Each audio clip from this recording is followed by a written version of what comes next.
दोस्तों, क्या आपने बोर्जिया फैमिली के बारे में सुना है?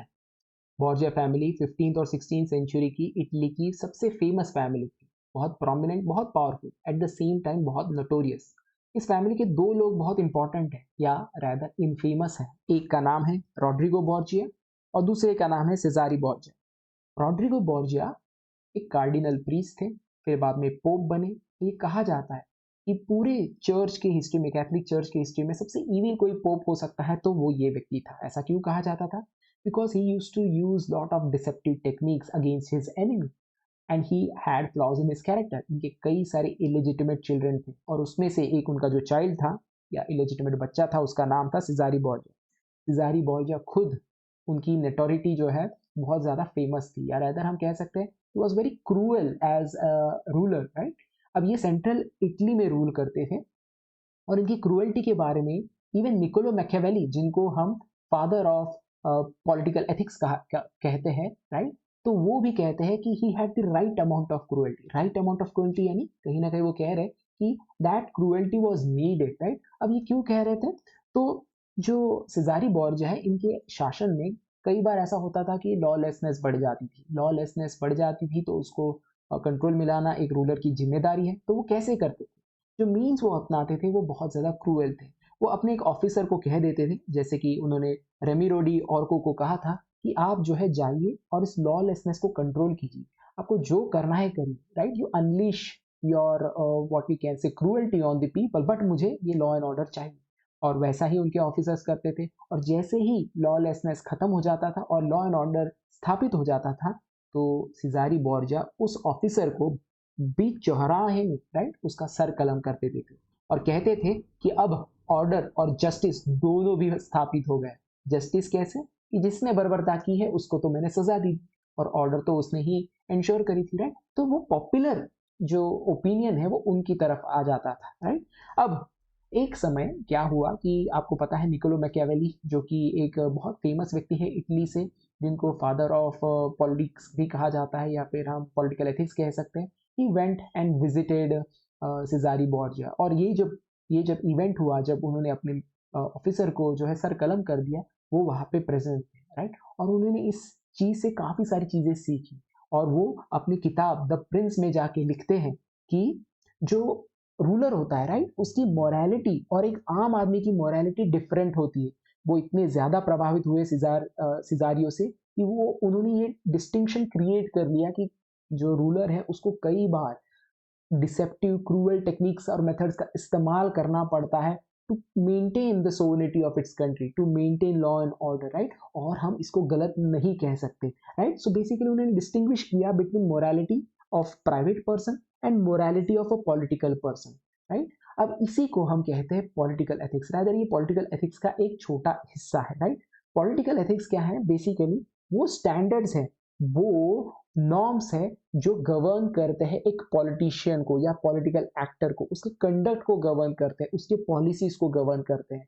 तो इसको दो पार्ट में डिवाइड किया जा सकता है पॉलिटिकल एथिक्स को। एक तरफ है आपका एथिक्स ऑफ प्रोसेस और दूसरा है policy ethics. Ethics of process क्या कहता है या एथिक्स ऑफ प्रोसीजर क्या कहता है कि आप जो है, या रादर ये फोकस करता है, ये स्टडी करता है आपके मेथड्स को, कि आप मेथड्स कैसे इस्तेमाल करते हैं, उसके मोरालिटी को ये जज करता है। जैसे यहाँ पे हमने उदाहरण दिया कैसे जो सिजारी बोर्जिया थे, उन्होंने जो मेथड इस्तेमाल किया वो कौन सा मेथड था? क्रूअल्टी का मेथड था। बट अल्टीमेटली गोल क्या था उनका? कि लॉ एंड ऑर्डर हम इस्टेब्लिश कर पाए, right.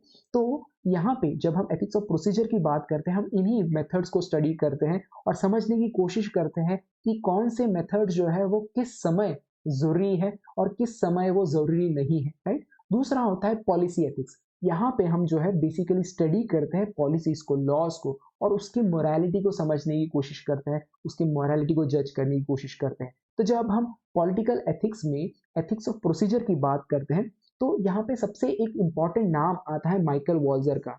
Michael Walzer was an American political theorist. वो उस पर्टिकुलर इवेंट को या अदर उस पर्टिकुलर इशू को समझने की कोशिश करते हैं कि क्यों एक पॉलिटिकल एक्टर को जो है कई बार गलत चीज़ों का इस्तेमाल करना पड़ता है, गलत मेथड्स का इस्तेमाल करना पड़ता है in order to achieve something good, right. तो वो इसको प्रॉब्लम ऑफ डर्टी हैंड्स कहते हैं। जैसे यहाँ पे आपने देखा कैसे सिजारी ने अपने हाथ गंदे किए, राइट। मेथड जो है वो खराब इस्तेमाल किए। Why? Because he wanted something, he wanted law and order. उसी तरह एक पॉलिटिशियन इवन डेमोक्रेसी में कुछ चीजों को, कुछ गोल्स को अचीव करना चाहता है। वो कॉमन गुड हो सकते हैं, वो लॉ एंड ऑर्डर हो सकता है, वो हमारे सोसाइटी और कंट्री की इंटीग्रिटी को मेंटेन करने की बात हो सकती है। बट उसके लिए उसको कई बार गलत मेथड्स का इस्तेमाल करना पड़ता है, और इसी चीज को हम प्रोसीजर एथिक्स में पढ़ते हैं। और माइकल वॉल्जर कहते हैं कि ये कॉन्ट्राडिक्शन आता है, politician occasionally has to do wrong to do good, right. इसमें हम इसको क्या कह सकते हैं, it is an unavoidable thing. उदाहरण के तौर पे हम बोल सकते हैं कि कई बार जो है कंट्री में आपको सुशासन के लिए या फिर लॉ एंड ऑर्डर मेंटेन करने के लिए फोर्स का इस्तेमाल करना पड़ता है। जैसे कि हमारे कंट्री में अगर आप देखें 1970s 80s में जो है जिस तरह इंदिरा गांधी जी ने अपने पावर का इस्तेमाल किया, और उनके पीछे क्या गोल था उनका, या उनके आगे क्या सोच थी उनकी कि हमें लॉ एंड ऑर्डर मेंटेन करना है। बट हम अब उनको जज करते हैं, हम कहते हैं कि that was a blot on our democracy, the way she used her power, in the sense उन्होंने इमरजेंसी लगाई। कई बार आप देखोगे कि कहीं पे बहुत ज़्यादा लॉलेसनेस हो जाता है तो आर्मी को बहुत ज़्यादा पावर दी जाती है कि वो शूट एट साइट कर सकते हैं, स्पेशली जब मिलिट्री रूल लग जाता है, राइट। अब यही चीज़ किसी की जान ले लेना, एक प्राइवेट एथिक्स में इसको गलत माना जाएगा, या प्राइवेट इंडिविजुअल की लाइफ में इसको गलत माना जाएगा, इसको इलीगल और अनएथिकल और इमोरल माना जाएगा। बट जब स्टेट उसको करती है उसको लेजिटिमेसी मिल जाती है, राइट। यहाँ पे माइकल वॉल्जर जो है वो कहते हैं कि even if politician is justified, वो एक्शन जो है उसका जस्टिफाइड है, फिर भी इट इज स्टिल रॉन्ग। वो ये कहते हैं that it is still wrong, right. अब यहाँ पे माइकल वॉल्जर के खिलाफ या उनके क्रिटिक जो है वो क्या कहते हैं, वो कहते हैं कि आप ऐसा क्या क्यों कह रहे हो, either that politician is justified और इज नॉट जस्टिफाइड। यहाँ राइट एंड रॉन्ग का सवाल ही नहीं आता। अगर वो जस्टिफाइड है तो वो राइट है, आप ऐसा नहीं कह सकते कि वो जस्टिफाइड है, वहां पे वो करना जरूरी था, बट फिर भी वो व्यक्ति रॉन्ग है। अगर भले ही उसको गिल्ट फील हो, but still he will be seen as right if it is justified, right. तो ये एक क्रिटिसिज्म उनका बनता है। एक और क्रिटिसिज्म बनता है, कुछ लोग ऐसा कहते हैं कि माइकल वॉल्जर यहाँ क्या कर रहे हैं, माइकल वॉल्जर बेसिकली पॉलिटिशियंस को छूट दे रहे हैं कि कई सारी चीजें आप कर सकते हो जो शायद अनएथिकल मानी जाएगी, एक व्यक्ति अगर प्राइवेट लाइफ में उसे करता है, राइट, उसको वो छूट दे रहे हैं और कह रहे हैं कि वो जस्टिफाइड है। अब ऐसे में कई सारे एक्शन जो है वो जस्टिफाई किए जा सकते हैं, जैसे टॉर्चर, पॉलिटिकल अपोनेंट को टॉर्चर किया जा सकता है इन द नेम ऑफ कि हमें जो है कंट्री के सोवरेनिटी को बचाना है या फिर कंट्री में लॉ एंड ऑर्डर मेंटेन करना है, राइट। सो इस तरह के क्रिटिसिज्म उनके ऊपर उठते हैं। इसमें एक और व्यक्ति आते हैं, Dennis Thompson.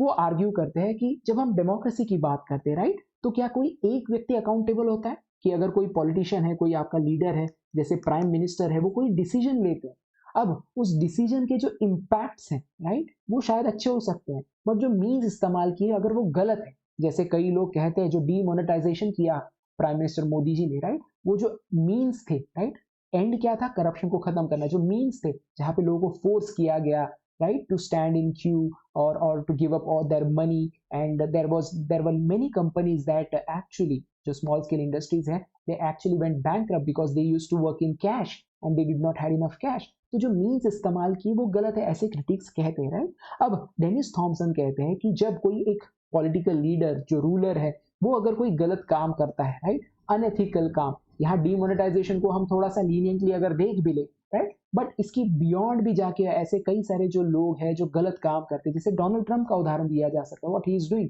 He is actually saying that he is going to conquer a particular country, right. ये गलत चीज है, राइट।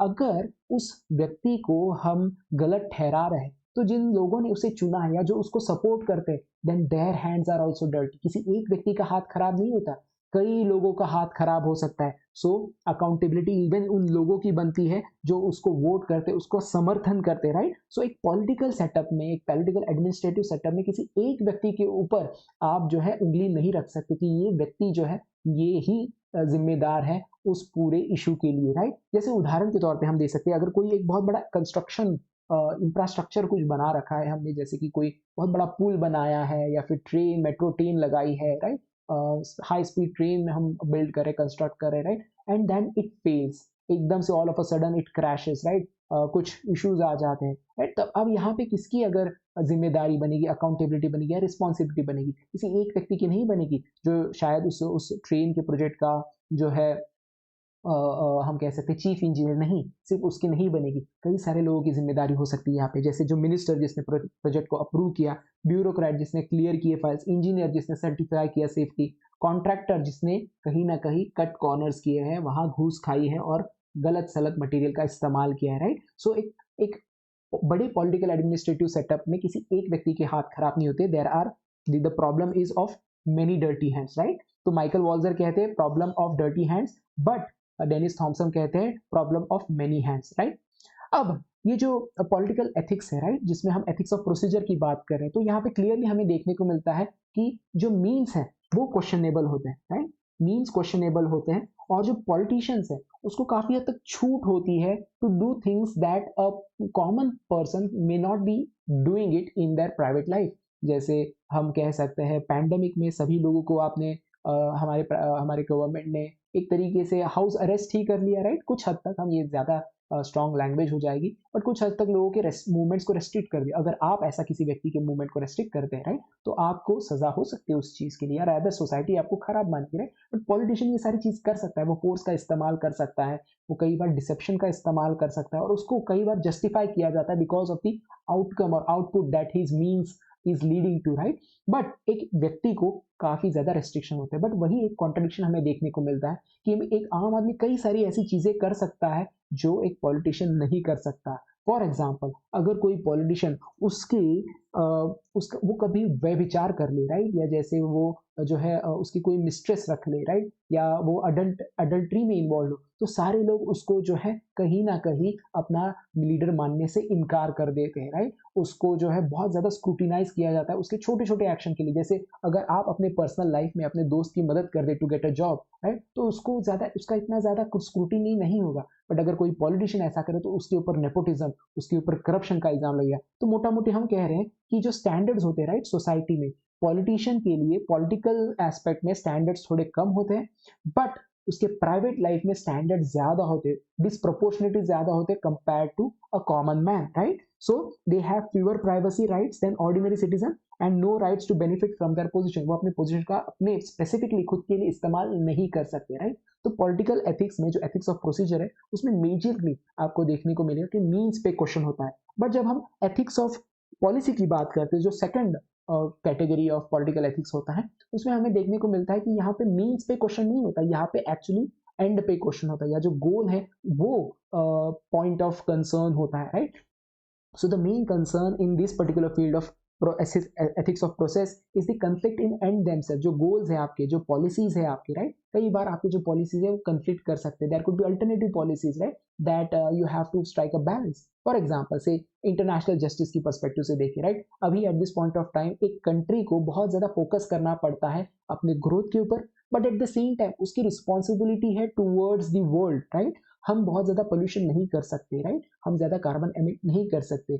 अब ये तो हमने सेल्फ इम्पोज खुद के ऊपर रेस्ट्रिक्शंस लगाए हो सकते हैं, या फिर वर्ल्ड ऑर्डर में ये रेस्ट्रिक्शंस लगाए गए होते हैं ऑलमोस्ट ऑल कंट्री। जैसे पेरिस क्लाइमेट एग्रीमेंट का उदाहरण दिया जा सकता है, जहां पे कहीं ना कहीं ग्लोबल जस्टिस के पर्सपेक्टिव से अगर देखें तो सब कंट्री को जो है एक कॉमन रिस्पॉन्सिबिलिटी कि वो अपने कंट्री में पोल्यूशन कम करे, राइट। अब एक जो अंडर डेवलप कंट्री या जो डेवलपिंग कंट्री, उसके लिए ग्रोथ बहुत इंपॉर्टेंट है, बट ग्रोथ के साथ आपको मैन्युफैक्चरिंग करनी पड़ेगी, ग्रोथ के लिए मैन्युफैक्चरिंग के साथ आपको पोल्यूट या फिर कार्बन एमिट करना पड़ेगा, राइट। तो अल्टीमेटली आप देखोगे there is a competition between two set of policies और टू सेट ऑफ गोल्स और two set of end, one is growth and the other is environmental justice, right, और conservation of environment.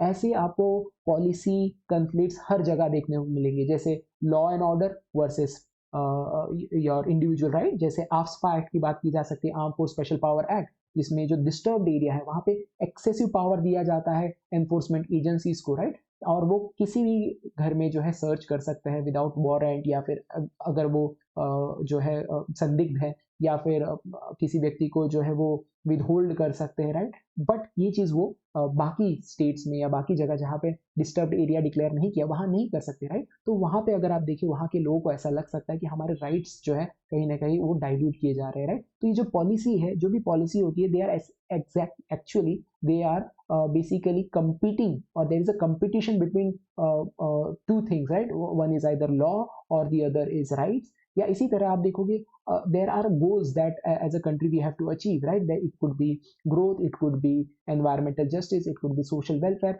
and at times our policies are such that they are competing, there are competing interests involved, right? तो जब हम ethics of process की बात करते हैं, right, तो means के ऊपर क्वेश्चन होते हैं, बट ethics of पॉलिसी की बात करते हैं तो हमारा जो फोकस होता है वो एट दी एंड होता है या फिर गोल के ऊपर होता है या हमारे पर्पस या हमारे पॉलिसी के ऊपर होता है, right. So in case of global justice for example the tension is between claim of country state and citizen on one hand and claim of all citizen of the world on the other hand, right. और recent times में जो cosmopolitan thinkers हुए हैं, right, जो कहीं ना कहीं दुनिया को एक एक एक फैमिली के रूप में देखते हैं, राइट, एक साझा एक कॉमन प्लेस के रूप में देखते हैं और सभी एक दूसरे के साथ डिसेंसी से बिहेव करें, इस तरह की उनकी सोच होती है। वो चाहते हैं कि हम सिर्फ अपने डोमेस्टिक इंटरेस्ट के बारे में ना सोचें, हम इवन इंटरनेशनल और ग्लोबल इंटरेस्ट के बारे में सोचें, राइट। सो मोटा मोटी जब एथिक्स ऑफ पॉलिसी की बात की जाती है तो हम फोकस करते हैं ऑन दी पॉलिसी एंड और goal, right, and we try to seek a balance between competing interest, right. अब पॉलिटिकल एथिक्स में और भी कई सारी चीज़ें आती है, जैसे पॉलिटिकल कॉम्प्रोमाइज़ भी एक इम्पॉर्टेंट पीस है ऑफ स्टडी। पॉलिटिकल कॉम्प्रोमाइज़ जैसे दो पार्टीज, राइट, जो जिनकी आइडियोलॉजी पूरी तरह से डिफरेंट है बट कई बार वो साथ मिल के बैठ के गवर्नमेंट बनाती है, राइट। तो उस समय आप देखिए किस तरह के प्रॉब्लम्स क्रिएट हो रहे हैं, एथिकल इश्यूज क्रिएट हो रहे हैं। आप दो अलग अलग आइडियोलॉजी के लोग हैं, आपकी लॉयल्टी होनी चाहिए उसके प्रति, राइट, बट कहीं ना कहीं आप किसी कॉमन विजन के लिए या फिर पावर के लिए कॉम्प्रोमाइज कर रहे हो अपने उन विजन को या उन आइडियोलॉजीज को, अपनी लॉयल्टीज को, राइट। और जो कार्यकर्ता होता है, राइट, उसके लिए तो और ज्यादा ये टेंशन हो जाती है, राइट। सो इस तरह की चीजों को हम स्टडी करते हैं पॉलिटिकल एथिक्स। इसके अलावा विसल ब्लोइंग को स्टडी करते हैं। विसल ब्लोइंग यानी अगर किसी डिपार्टमेंट में कुछ गलत चल रहा है, कुछ अनएथिकल चल रहा है, इलीगल चल रहा है, तो अगर कोई व्यक्ति उस चीज को उजागर करता है, राइट, तो कहीं ना कहीं वो एक विसल ब्लोअर है, वो विसल ब्लो करके बता रहा है यहाँ पे कुछ गलत हुआ है, राइट। तो यहाँ पे आपको किस तरह की प्रॉब्लम्स देखने को मिल रही है। एक तरफ आपकी लॉयल्टी होती है towards that organization, but at the same time larger public good होता है, पब्लिक इंटरेस्ट होता है, राइट, कॉन्स्टिट्यूशनल प्रिंसिपल्स होते हैं, उसके प्रति आपकी लॉयल्टी। तो ये कंफ्लिक्ट भी स्टडी किया जाता है इन पॉलिटिकल एथिक्स। एंड इसके अलावा सिविल डिसोबीडियंस भी एक इंपॉर्टेंट पार्ट है आज की डेट में, तो बहुत ज्यादा इंपॉर्टेंट है, because in this particular time that we see there is lot of protest going on. Civil disobedience यानी बेसिकली जो लॉ है, जो स्टेट की अथॉरिटी है, उसको हम डिनाई कर रहे हैं, उसको हम रिजेक्ट कर रहे हैं, राइट। तो यहाँ पे भी आप देखोगे there is a conflict, one is obeying authority, right, and the other is fighting injustice, right. इसमें हमें कंपटीशन देखने को मिल रहा है या रादर कंफ्लिक्ट देखने को मिल रहा है, और इन इश्यूज को हम रिजॉल्व करते हैं या फिर इसको स्टडी करते हैं कि क्या सिविल डिसोबीडियंस सही तरीका है, कोई और तरीका हो सकता है, राइट, कब सिविल डिसोबीडियंस जो है उसको मान्यता मिल सकती है, राइट। इन चीजों को यहाँ पे स्टडी करते हैं हम पॉलिटिकल एथिक्स में। इसके अलावा क्रिमिनल पनिशमेंट भी एक इंपॉर्टेंट पीस है पॉलिटिकल एथिक्स का, क्योंकि क्रिमिनल पनिशमेंट कहीं ना कहीं ये मेथड से जुड़ा हुआ है कि आप चाहते हैं जस्टिस, आप चाहते हैं रिजॉल्विंग कंफ्लिक्ट, राइट, और उसके लिए आप कोर्ट्स का इस्तेमाल करते हैं, आप उसके लिए जो है जस्टिस का या फिर लॉस का इस्तेमाल करते हैं, और जो एल्ड है या जो रॉन्ग है उसको आप पनिश करते हैं in order to secure justice, right. अब पनिशमेंट को भी कई तरीके से देखा जा सकता है, रिफॉर्मेटिव एस्पेक्ट से देखा जाता है कि हम उस व्यक्ति को रिफॉर्म करने के लिए उसको पनिश कर रहे हैं, प्यूनिटिव या फिर डेटरेंस थियरी के पर्सपेक्टिव से देखा जाता है कि फिर से वो व्यक्ति वो गलती ना करे इसलिए पनिश कर रहे हैं, या फिर इवन रेट्रीब्यूशन की, बदले की भावना की, उस व्यक्ति ने जो है गलत किया तो उसके साथ भी गलत होना चाहिए, राइट। तो अलग अलग तरीके से हम जो है क्रिमिनल पनिशमेंट को देखने की कोशिश करते हैं, और फिर हम एनालाइज करते हैं कि कौन सी पनिशमेंट जो है वो किसी पर्टिकुलर गलती के लिए या फिर क्राइम के लिए जो है एप्ट है, कि कितनी वो प्रोपोर्शनेट होनी चाहिए। इन सारी चीजों को स्टडी किया जाता है इन पॉलिटिकल एथिक्स। सो मोटा मोटी political ethics is nothing but these are some standards that guide a person's conduct, a political actor's conduct, as well as it guides the policy, the goal, the end, that it should be fair, it should be just, it should be proportionate। इन चीजों पे हम study करते हैं, उसको political ethics कहते हैं, right.